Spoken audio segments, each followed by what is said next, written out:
ici à la Fondation pour la mémoire de la déportation, au niveau de l'association des amis de Saint-Prune. Donc c'est la dernière activité, en tout cas pour cette année, n'est assez riche. On a eu plusieurs événements, à commencer par l'Assemblée Générale. On va faire ici une Assemblée Générale pour faire un bilan de cette année. Ce n'est pas le lieu, ce n'est pas non plus le thème du soir. Et puis nous aurons l'occasion de voir avec M.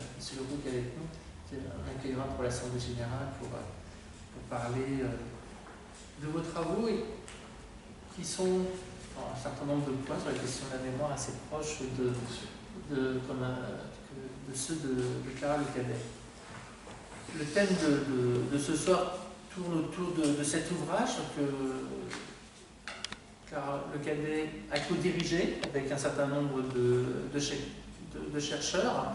Un ouvrage paru chez Academia, donc distribué par l'Harmattan. C'est vrai qu'on a fait beaucoup d'activités avec l'Harmattan, et c'est vrai que c'est un éditeur qui a la particularité de faire un certain nombre de thèmes qui ne sont pas forcément faits par les grands éditeurs, entre guillemets. Beaucoup de parutions très diverses. On a vu autour notamment de la retirada, aussi sur plein d'autres thèmes, plein de sujets très intéressants. Cet ouvrage qui est sorti l'année dernière. Non, début d'année. Début d'année, voilà, tout à fait. Alors, je me projette un peu, qui s'appelle Après les camps, traces, mémoire et mutation des camps de réfugiés. Alors, la question qu'on pourrait se poser, pourquoi faire une telle conférence ici dans le site de la Fondation de la mémoire de la déportation? Je pense que la question de la mémoire des camps, la question des traces, touche l'ensemble, c'est une problématique que se pose l'ensemble des camps, l'ensemble des situations de camps, que ce soit réfugiés, camps de concentration. La question de savoir ce que l'on fait, quelles sont les traces qui restent de ces camps, comment conserver cette mémoire, comment la transmettre, bien évidemment, puisqu'il ne s'agit pas de travailler uniquement dans le passé, mais comment on peut, génération après génération, la transmettre, d'où la difficulté qu'il y a eu au niveau des rescapés des camps de déportation, de concentration nazie, de pouvoir parler ou même écrire. C'est le cas de Saint-Prune, entre 1963 avec le long voyage pour écrire. D'autres ont écrit tout de suite après, je pense à Primo Levi. Après, la difficulté de la construction de la mémoire, qu'on comprend, cette année on va terminer l'année des 80 ans de la retirada, où peu dans leur famille, de personnes qui ont connu les camps justement de réfugiés dans le sud-ouest de la France, ont pu parler à leurs enfants ou à leurs petits-enfants. C'était une mémoire oubliée, donc je pense que ça fait partie aussi des thèmes de vos recherches. En tout cas, Clara Lecadet, merci d'avoir accepté notre invitation. Je rappellerai que vous êtes anthropologue, chargé de recherche au CNRS. Je dirais cette question des traces, des mémoires et mutations des camps de réfugiés, des camps de façon générale, c'est une question qui est toujours actuelle, puisque encore aujourd'hui, il y a des camps qui existent. Après, la question c'est quelle mémoire après ces camps, même si souvent quand les camps sont fermés, faut, je pense, attendre un certain temps pour peut-être se poser la question de la mémoire des camps, parce que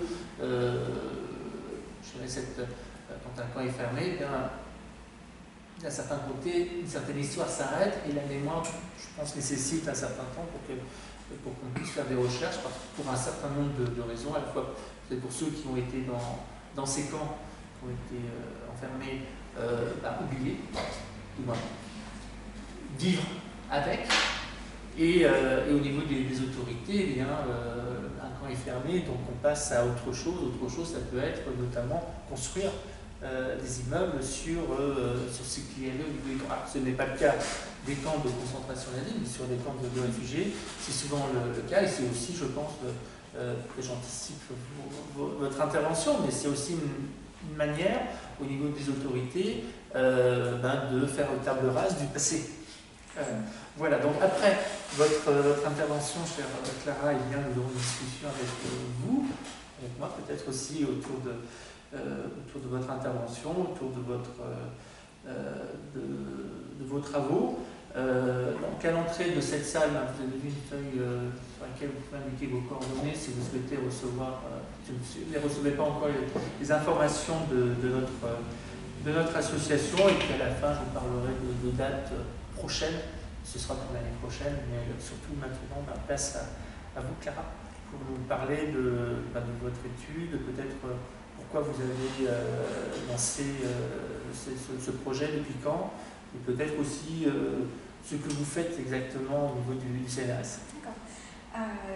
Merci infiniment. Je voulais vous remercier personnellement, Laurent Boussan, d'avoir eu l'idée de cette rencontre, ainsi que l'association des amis de Georges Centrin et les membres qui sont ici présents de venir écouter cette présentation. Je voulais aussi remercier la Fondation de la mémoire de la déportation d'avoir accueilli cette rencontre. C'est vrai que c'est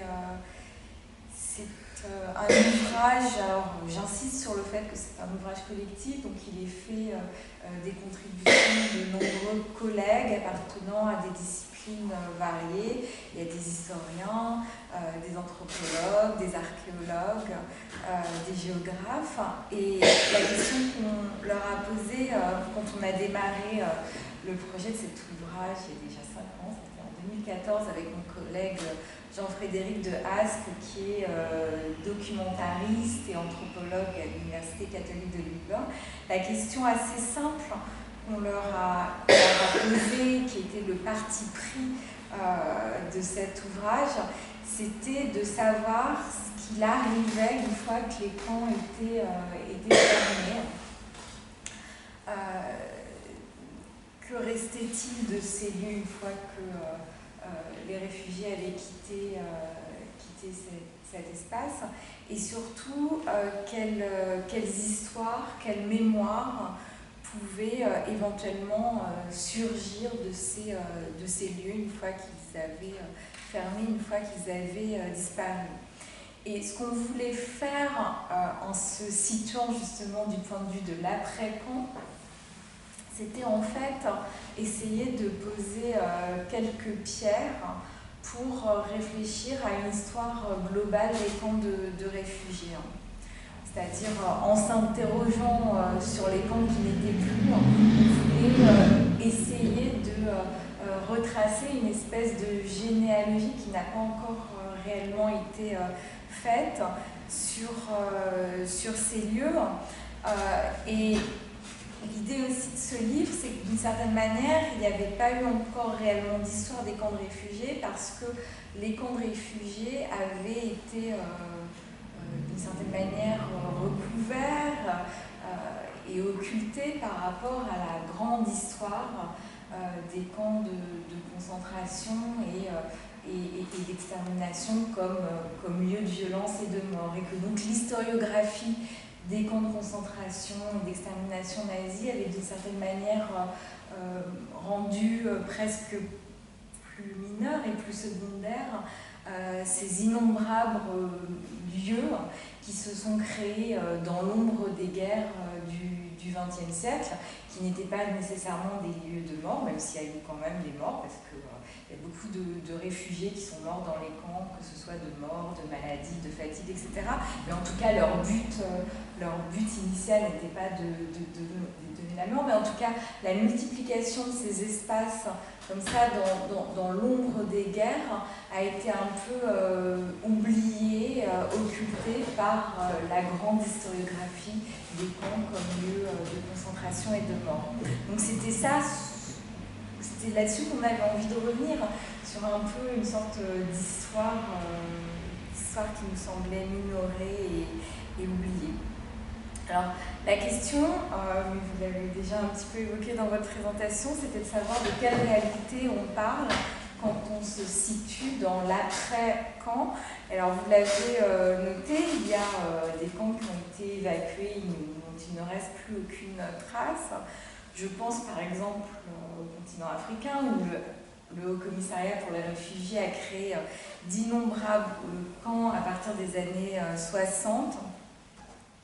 et où, une fois fermés, ces camps sont redevenus soit des terres en friche, soit ont été repris par les populations locales qui les cultivent et qui les habitent. Il y a le cas évidemment très emblématique des camps de réfugiés palestiniens qui, en s'inscrivant dans la durée, se sont transformés et sont devenus de véritables quartiers, voire des villes à part entière. Et même si les gens qui y résident conservent un statut juridique particulier, il n'empêche que ces camps palestiniens ne ressemblent plus du tout à leur forme initiale quand, en 1948, on plantait quelques tentes pour les Palestiniens qui fuyaient la Nakba. Donc là aussi, on voit qu'il y a dans la durée un processus à la fois d'urbanisation, de transformation, où ce qui était un agrégat de tentes se transforme soit en un village, soit en un quartier, soit en une ville en tant que telle. Et puis, comme vous le notiez également, il y a, dans une époque assez récente, eu la transformation de camps passés en lieu de mémoire, en lieu d'histoire. Et on a évidemment le cas probablement le plus célèbre en France du mémorial du camp de Rivesaltes, cet ancien camp qui a vu, j'y reviendrai un petit peu plus tard, passer au cours de son histoire différentes catégories de population et pour des buts souvent très antagonistes. Donc ce camp de Rivesaltes, il est désormais un musée où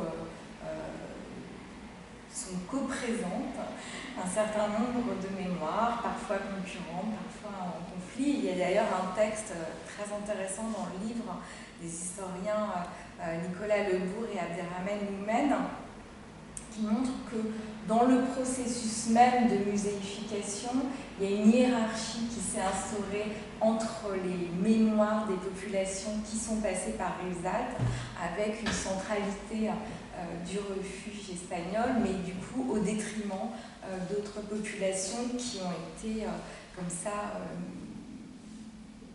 minorées, rendues plus invisibles dans la présentation même du musée. Alors, ce que je voulais dire, c'est que on essaye dans ce livre de revenir sur un modèle, celui du camp de réfugiés, dont l'historicité ne va pas du tout de soi, parce que la promotion par le commissariat pour les réfugiés du camp de réfugiés comme lieu d'assistance humanitaire a eu tendance à effacer toutes les ambiguïtés, les tensions et les critiques qui ont accompagné l'aménagement de ces espaces tout au long du XXe siècle.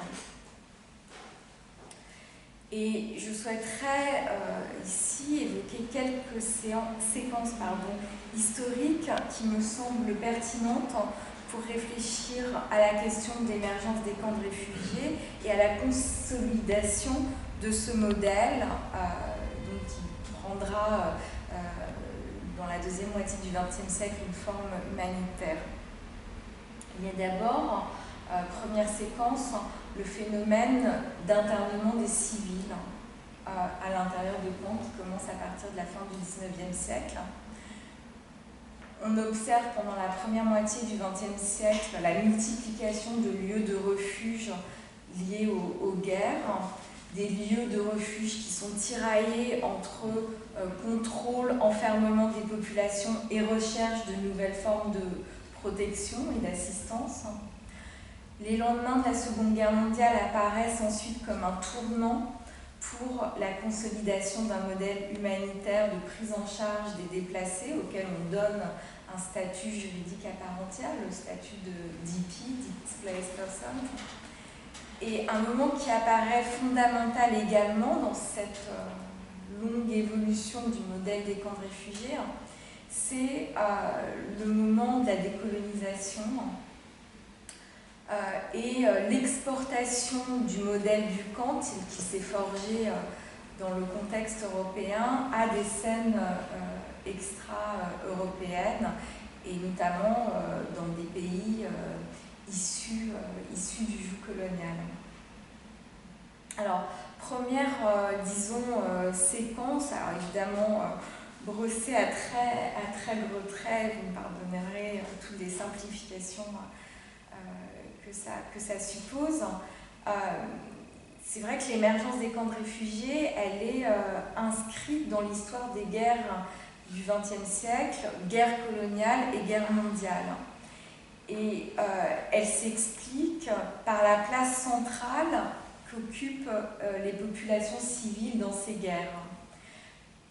Comme vous savez sans doute, la guerre change de nature à la fin du XIXe siècle avec l'apparition de ce que les historiens ont appelé la guerre totale. Et ça veut dire quoi la guerre totale? Ça veut dire que la guerre, ce n'est plus juste une histoire de combat entre deux armées. C'est que les civils occupent aussi une place centrale dans les stratégies militaires et leur renouvellement. Et c'est dans la guerre que mène l'Espagne à Cuba contre le mouvement indépendantiste à la fin du XIXe siècle, on voit émerger pour la première fois la notion même de concentration des civils. C'est-à-dire qu'on parque les civils dans des camps qui visent notamment à priver les guérilleros de leur soutien, de leur appui au sein des populations.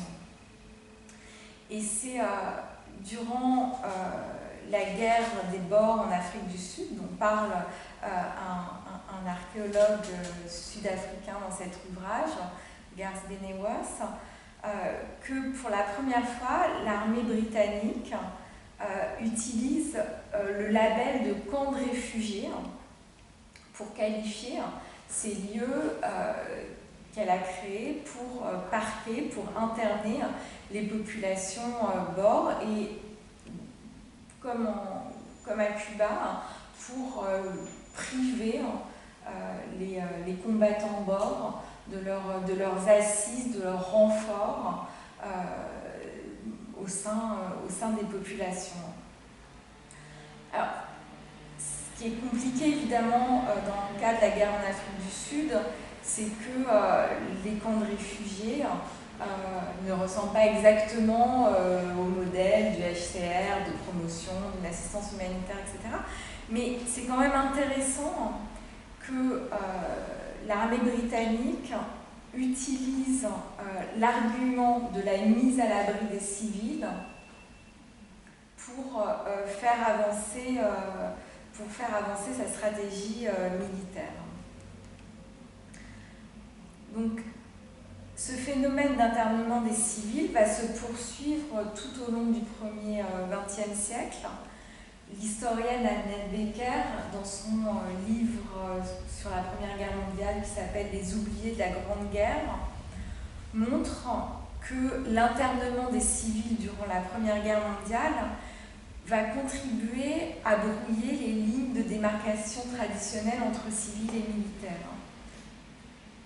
Et interner les civils, écrit-elle, est devenu un des enjeux majeurs de la guerre et de l'avancée des stratégies militaires. Et concomitamment, on va assister dans ces lieux d'internement à la montée en puissance des sociétés de bienfaisance et des organisations humanitaires. Donc l'internement des civils pendant la Première Guerre mondiale est accompagné de tentatives pour donner un statut à ces civils et pour leur porter assistance. Alors, bien sûr, l'émergence de la notion d'humanitaire pendant la Première Guerre mondiale, notamment avec l'intervention du Comité international de la Croix-Rouge dans ces camps civils, ne doit pas faire oublier le caractère foncièrement oppressif de l'internement. Mais on voit déjà toute l'ambivalence de ces lieux où les civils sont à la fois objets de surveillance et de soins, d'attention.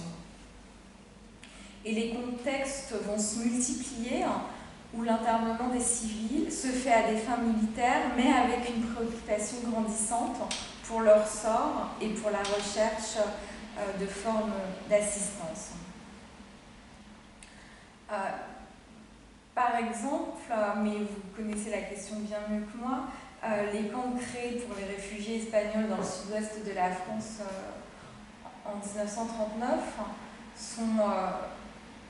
montrent comment la notion d'assistance doit être immédiatement nuancée par les logiques de contrôle et de surveillance qui guident les autorités quand elles ouvrent ces espaces.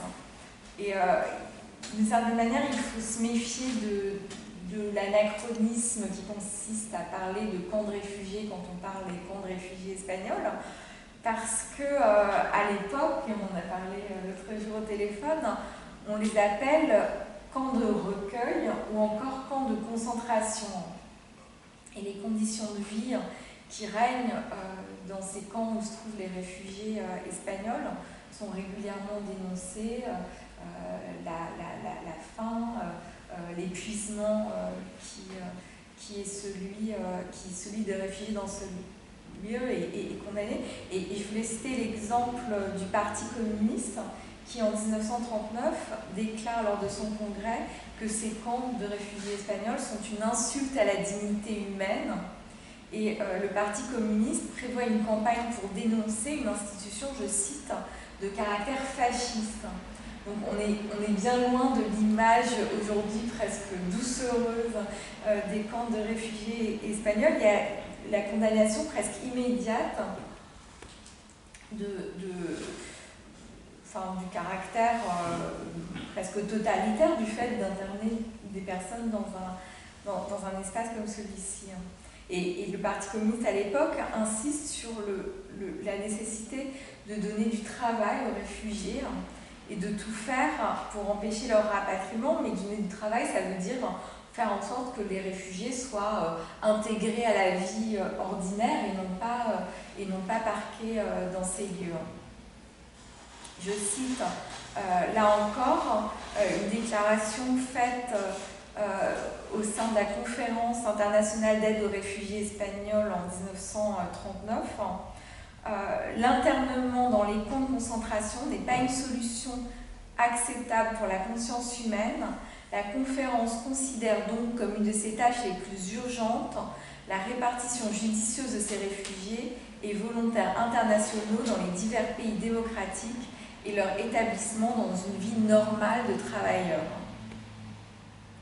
Et d'une certaine manière, on a un peu oublié, quand on parle des camps de réfugiés, dans la mesure où on les oppose aux camps de concentration et d'extermination nazis, on a un peu oublié que même ces lieux censés apporter une aide, une assistance aux réfugiés, ont été l'objet, dès leur création, de critiques extrêmement radicales et violentes. Et l'autre point sur lequel je voulais insister, c'est que ces lieux sont souvent l'objet d'usages pluriels. Et Rizal en est évidemment un excellent exemple, puisqu'il a accueilli les réfugiés espagnols en 1939, qu'il est devenu ensuite un centre de transit pour la déportation des Juifs sous le régime nazi. Il sera ensuite un lieu d'accueil des populations harkis après l'indépendance de l'Algérie. Et dans les années 1980, il devient un centre de rétention, enfin en tout cas une annexe du camp deviendra un centre de rétention administrative pour les étrangers en situation régulière. Il y a donc, comme dans d'autres exemples de camps, une plasticité du lieu et de ses fonctions au cours de leur histoire.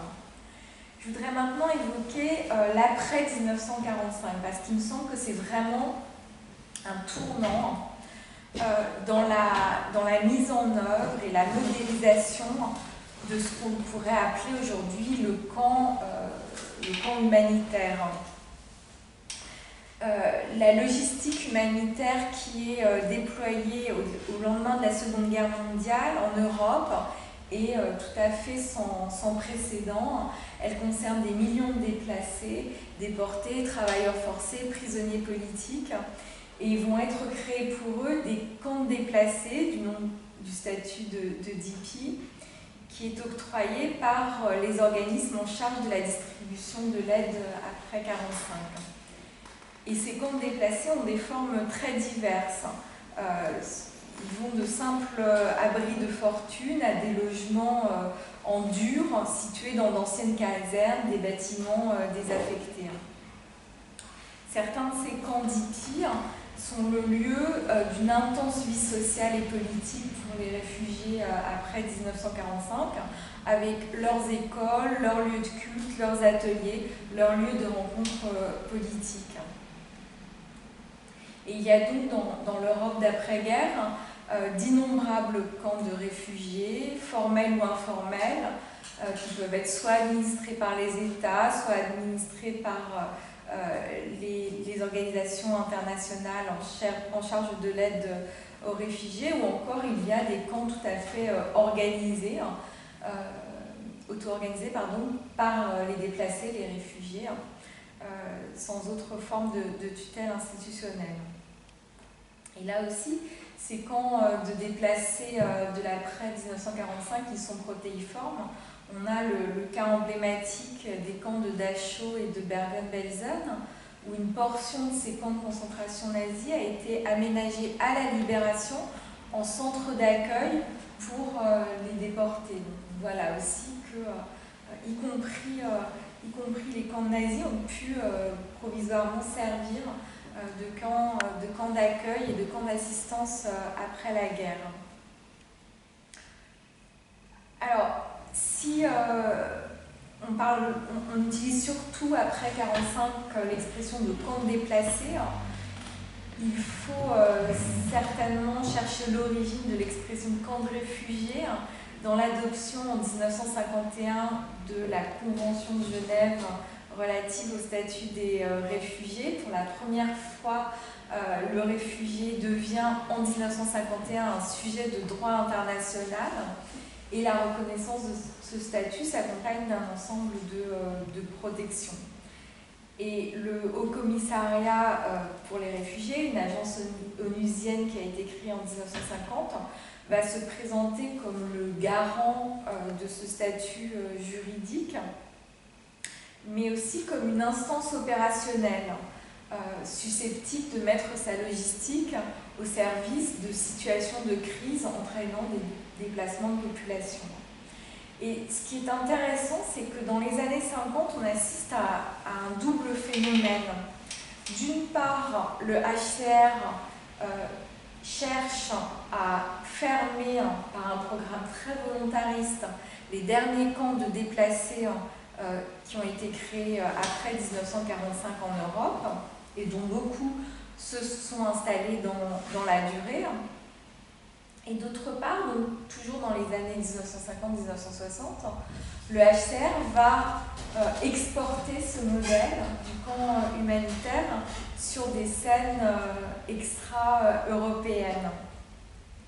Alors, je voudrais revenir un instant sur le programme que lance le HCR dans les années 1950 pour fermer les derniers camps de déplacés européens. Ce qui est intéressant, c'est qu'à ce moment-là, le haut-commissaire Auguste Lindt dresse un constat très sévère, cinglant de la situation des déplacés dans les camps qui ont été créés après 1945.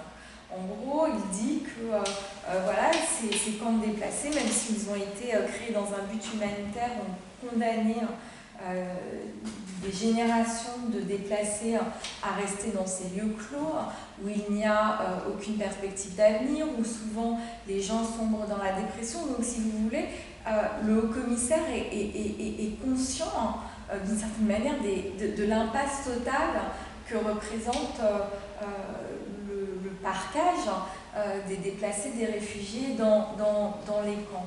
Donc, on pourrait croire qu'en faisant ce constat de l'impasse de la vie dans les camps dans le contexte européen de l'après-guerre, ce modèle soit d'une certaine manière définitivement condamné et oublié. Et il me semble que le paradoxe de cette histoire, c'est que alors que les derniers camps déplacés en Europe constituent comme ça une sorte de stigmate honteux de l'après-guerre dans une Europe en reconstruction, en voie de pacification, eh bien on condamne ce modèle de la vie encampée en Europe, mais on en exporte et on en diffuse le modèle sur les scènes post-coloniales presque au même moment.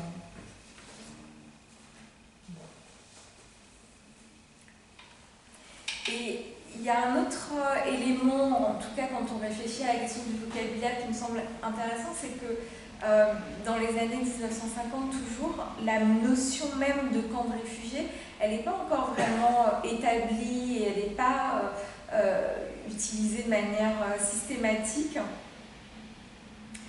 Et on voit dans les discussions internes à l'intérieur du Haut Commissariat pour les réfugiés qu'en général, on est plutôt réticent et prudent à recourir au terme même de camp pour qualifier ces lieux de réfugiés et d'assistance.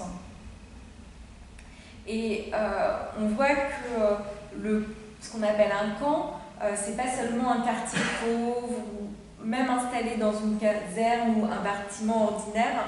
Le seul usage de ce terme renvoie à tout un imaginaire de la guerre et de ses restes avec lequel le HCR souhaite rompre. Évidemment, le camp, il charrie la lourdeur historique des crimes de la Seconde Guerre mondiale, et donc même associé à la notion d'assistance et de protection, il reste un terme et un élément problématique.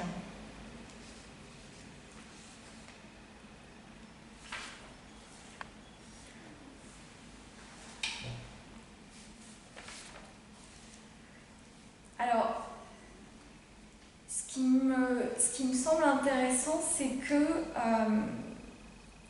on va assister à partir des années 1960 et 1970 à une très intense activité de création et d'administration de camps, disons, de réfugiés par le Commissariat pour les réfugiés dans les continents africains et asiatiques, avec évidemment la mise en avant de l'argument humanitaire.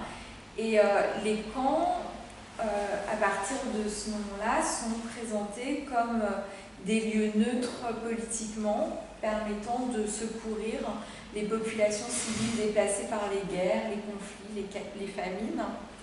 Mais ce qui est mis en avant également, c'est une logique de développement, c'est-à-dire que dans des régions souvent très isolées et parmi les plus pauvres de la planète, il s'agit aussi, par le biais des camps de réfugiés, de développer un certain nombre d'infrastructures dont le bénéfice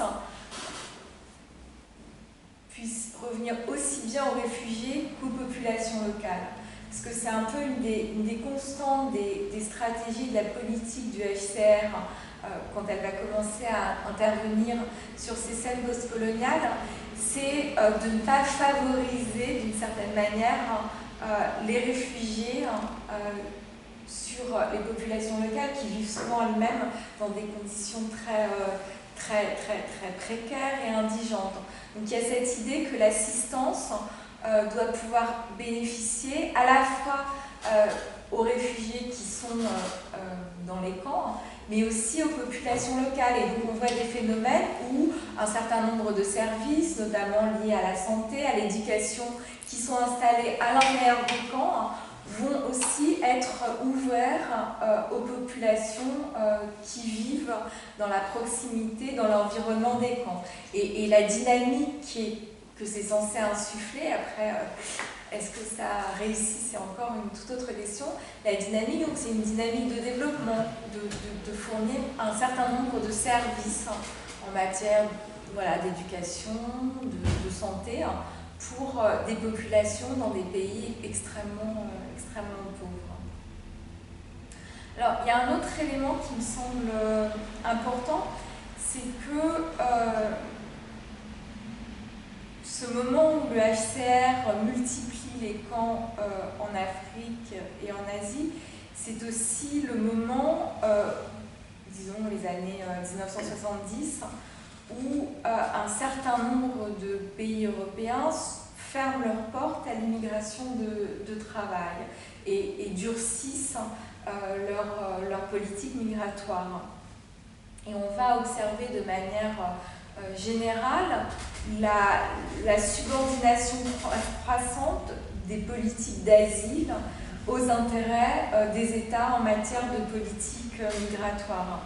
Et il me semble aussi important de resituer cette histoire des camps de réfugiés dans celle des politiques migratoires, dans la mesure où les camps de réfugiés, ils servent aussi comme lieu de contention, comme des sas pour ces populations dont les déplacements sont perçus avec suspicion par un certain nombre d'États qui souhaitent avant tout pouvoir contrôler l'entrée sur leur territoire et leur immigration.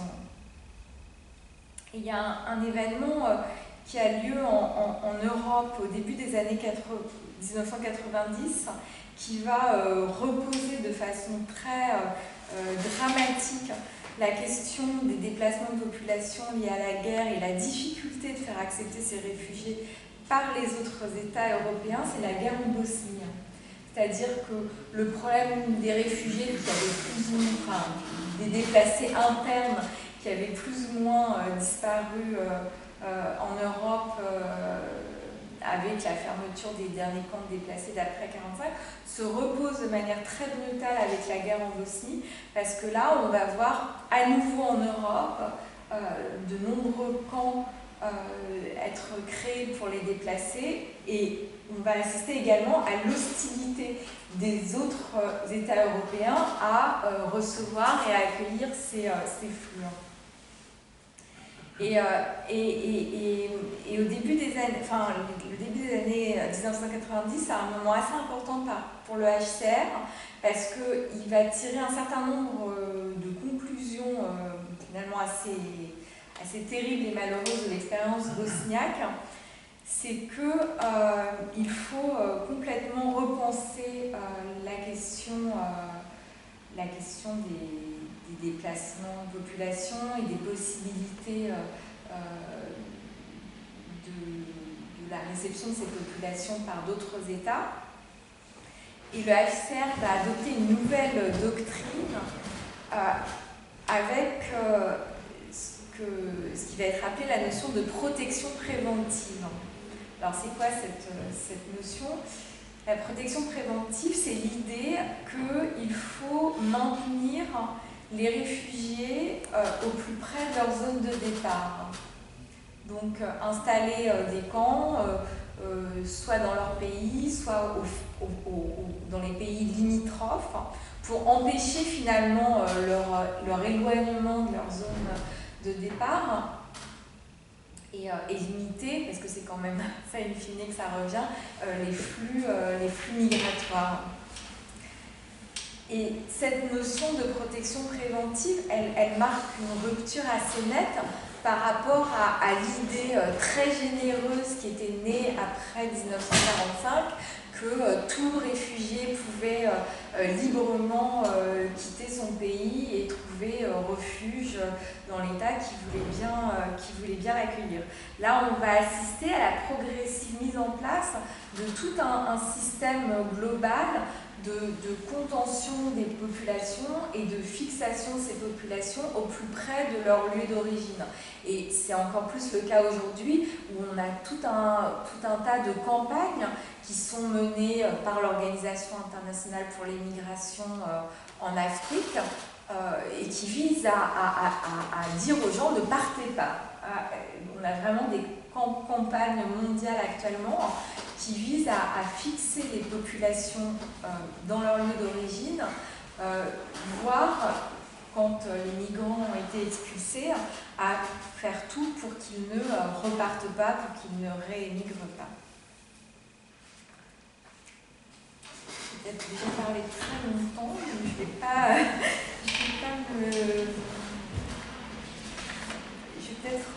peut-être conclure sur les questions proprement mémorielles. C'est vrai qu'on a assisté depuis peut-être, je dirais, une vingtaine d'années, un peu plus, à la multiplication d'initiatives pour faire des camps de réfugiés un enjeu de mémoire. Alors évidemment, les enjeux mémoriels autour des camps de concentration d'extermination nazie sont bien plus anciens et il y a eu un travail absolument incroyable réalisé sur ces questions, mais c'est vrai que la question des camps en tant que lieu de refuge, ils ont été investis beaucoup plus tardivement par ces enjeux mémoriels. Et il me semble que quand on parle de la question de la mise en mémoire des camps de réfugiés, il faut vraiment parler de mémoire plurielle des camps de réfugiés et non d'une mémoire unique qui viendrait comme ça homogénéiser et unifier ce modèle des camps de réfugiés. Alors, ces mémoires des camps de réfugiés, elles ont été rendues possibles par un certain nombre de luttes, parfois concurrentes, qui ont été portées par les réfugiés et leurs descendants, qui ont été regroupés ou non en associations. Et ces réfugiés, leurs descendants, ont joué un rôle très actif dans la demande de la création de lieux de mémoire. Alors, ce qui est intéressant, c'est que ces mémoires des camps de réfugiés, elles ont pu voir le jour aussi bien sur les territoires virtuels de l'Internet. Je pense par exemple à un site qui a été créé par des descendants de personnes déplacées après 1945, où chacun apporte des photos, des éléments de biographie pour essayer de retracer la vie dans un certain nombre de camps d'hippies créés après 1945. On voit donc comment Internet peut se constituer comme ça en un espace de mémoire pour des gens qui ont été de fait complètement éparpillés dans le monde. Et donc on peut voir un certain nombre d'anciens camps d'hippies avec des photos, des bouts d'histoire, des anecdotes, etc. Et puis il y a évidemment les activités associatives qui donnent forme à ces mémoires, avec comme point d'orgue et comme point d'aboutissement la constitution de lieux de célébration d'une mémoire officielle, d'une mémoire institutionnalisée. Alors évidemment, le cas du refuge espagnol en France est emblématique. L'exil espagnol est devenu l'enjeu d'une mémoire transgénérationnelle. Il s'agissait de sauver de l'oubli, de conserver et de valoriser les lieux symboles de l'exil. Et cette volonté a donné lieu à des revendications au sein des associations des enfants et des petits-enfants d'exilés. Donc à partir des années 2000, c'est quand même assez récent, des plaques commémoratives ont été posées et des monuments érigés sur le passage des exilés et à proximité ou sur les lieux de leur internement. Ce processus de commémoration s'est mis en place, comme vous devez le connaître beaucoup mieux que moi, en France autour de la mémoire de l'exil espagnol et des camps, symbolisés par la marche de la Retirada, qui refait le chemin emprunté par les réfugiés et qui permet d'une certaine manière de se remettre dans leurs pas et de faire l'expérience sensible de cette traversée. Mais on trouve d'autres exemples de cette mise en mémoire des camps de réfugiés. Je pense par exemple au musée qui s'appelle The Safe Haven Holocaust Refugee Shelter aux États-Unis, qui a ouvert en 2002 sur les lieux d'un camp ont été internés des réfugiés de la Seconde Guerre mondiale qui avaient été invités par le président Roosevelt. En Allemagne, on a la création en 1993 du musée mémorial du camp de réfugiés de Marienfelde à Berlin, qui était un camp pour les réfugiés d'Allemagne de l'Est. En Thaïlande, un musée a ouvert en 2016 sur l'ancien site du camp de réfugiés de Khao Dang, où 235 000 Cambodgiens avaient fui en 1979 le régime des Khmers rouges. En Algérie, on a un musée national du peuple sahraoui qui a été érigé en 1998, puis reconstruit en 2013 à l'intérieur d'un camp de réfugiés sahraouis. Donc voilà, un certain nombre d'exemples qui montrent que soit sur les sites même d'anciens camps de réfugiés, soit ailleurs, quelque chose de l'ordre d'une mémoire de ces camps de réfugiés est en train de se construire et de prendre forme.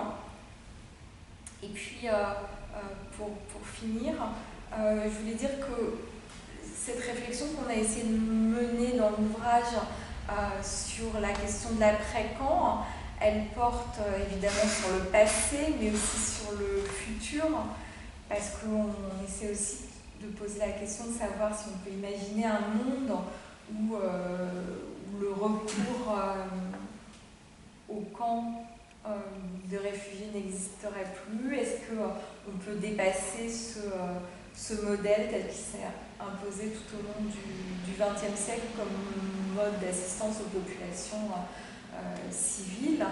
Et peut-être pour finir, je voudrais dire que le HCR lui-même est dans cette réflexion depuis assez longtemps, puisqu'il a publié en 2014 un rapport qui s'appelle « Politique d'alternative au camp », où le HCR lui-même, qui est pourtant l'agence qui crée et administre encore aujourd'hui le plus de camps dans le monde, donc le HCR dit qu'en fait il faut vraiment minimiser le recours au camp, quand vraiment on doit en créer, les démanteler une fois que le temps de l'urgence est passé. Donc il y a cette idée que le camp ne peut pas être pensé comme une solution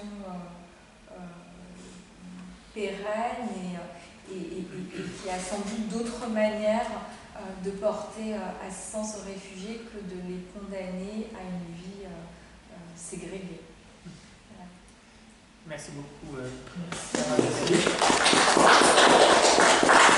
Donc, en partie de votre conclusion servirait pratiquement de conclusion de nos activités de cette année autour des 80 ans de la retirada de l'exil espagnol. J'ai noté un certain nombre de choses très très intéressantes. Je pense que la question des camps des réfugiés a été, et vous l'avez souligné, centrale au XXe siècle. Vous avez listé un certain nombre de lieux, y compris un certain nombre de lieux de mémoire maintenant créés. Il y a plein d'autres aussi situations de réfugiés. Vous avez parlé du cas en Bosnie-Herzégovine dans les années 90, et c'est vrai que je dirais, au niveau de la mémoire de Jorge Sampoun, eh bien, Sampoun a été très engagé sur justement par rapport à cette guerre, parce que ne serait-ce que justement c'est son souvenir, son vécu de la Deuxième Guerre mondiale qui l'ont fait énormément réagir par rapport à ce qui se passait, jusqu'à être responsable du centre André Malraux de Sarajevo. Donc il n'a pas été insensible, bien au contraire, de ce qui s'est passé, de l'épuration ethnique, de tout ce qui s'est passé en Bosnie-Herzégovine. Je dirais que les camps en Europe, vous avez un petit peu parlé du mémorial, du lieu de mémoire à Berlin par rapport aux réfugiés venant de l'Est. Il y a aussi eu en Europe d'autres camps qui ont existé. Je pense, il y a 45 ans, après l'intervention de la Turquie pour envahir la partie nord de Chypre, où il y a eu des réfugiés de la partie nord qui se sont réfugiés dans la République chypriote et où la résolution de ce conflit est toujours en attente. C'est vrai que cette question-là, peut-être ça nous paraît loin, mais ça a été un gros problème en 1974, après l'intervention de la Turquie, que l'accueil des réfugiés chypriotes nord dans la République de Chypre. Par rapport à ce que vous disiez sur au niveau des camps des exilés espagnols, il faut quand même rappeler que c'est souvent les réfugiés eux-mêmes qui ont construit les camps, puisqu'il n'y avait rien avant, et souvent après il n'y a eu plus rien. Donc c'est vrai que c'est eux qui, avec leurs bras, ont pu tout créer, y compris sur le bord de mer, parce que rien n'avait été fait pour pouvoir les accueillir avec un minimum de dignité. Je voudrais, avant que d'autres puissent poser une question, j'ai ce que vous dites par rapport à la question que se pose le HR aujourd'hui, m'effraie un peu. Sur une question dont on a parlé tout à l'heure, qui touche au réchauffement climatique. Qui dit réchauffement climatique, et toutes les études montrent que ça va engendrer la disparition d'un certain nombre de lieux d'habitation, d'îles, voire même de pays au Pacifique. Comment aujourd'hui anticiper ce qui seront des réfugiés climatiques? Est-ce que la question l'on comprend tout à fait, que ce soit que la création de camps de réfugiés soit une extrême limite et indispensable, mais comment on peut aujourd'hui anticiper une catastrophe qui va arriver assez rapidement contre le réchauffement climatique, c'est-à-dire comment accueillir des personnes privées de leur terre, non pas parce qu'elles ont été chassées par la guerre, par un génocide, par extermination, mais tout simplement par la disparition pure et simple de leur lieu d'habitation, et même pour beaucoup, je parlais des îles du Pacifique, la disparition de leur pays.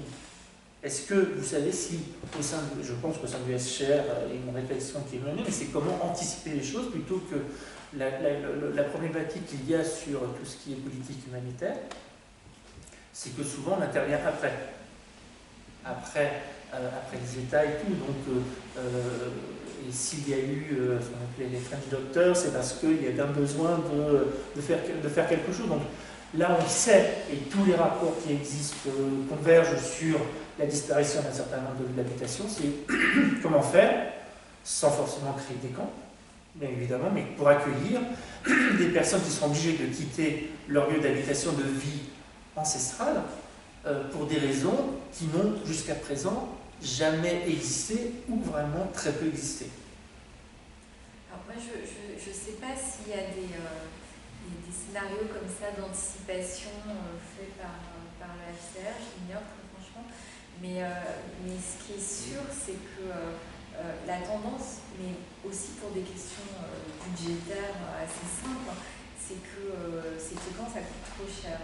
Donc c'est beaucoup plus simple, par exemple, de distribuer des formes d'assistance à des réfugiés qui sont dans des villes et qui trouvent par leurs propres moyens de se loger, quitte à ensuite venir au siège du HCR pour avoir des aides supplémentaires. Mais quand même, je crois que l'idée globalement, c'est que les camps, ça nécessite des infrastructures trop coûteuses, trop difficiles